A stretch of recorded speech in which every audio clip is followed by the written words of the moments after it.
ఒక్క చోటైనా మీరు భయపడండి అని రాశాడా?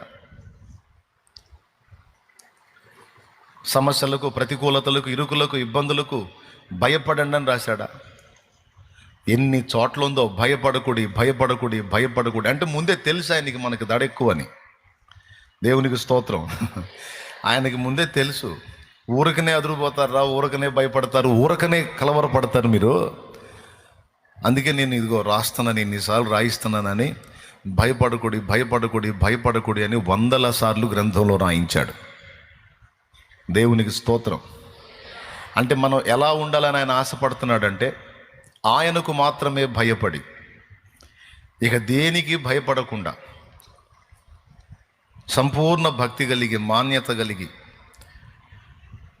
నిన్న నేడు నిరంతరం ఆయన ఏకరీతిగా ఉన్నాడనే నిశ్చయత కలిగి నిబ్బరముగా మనం వర్ధిల్లాలని నా తండ్రి ఆశిస్తున్నాడు. ఏమి నిబ్బరం అన్నా? నిబ్బరం అంటే నిర్భయం, అంటే భయము లేని స్థితి, భయము లేకుండా.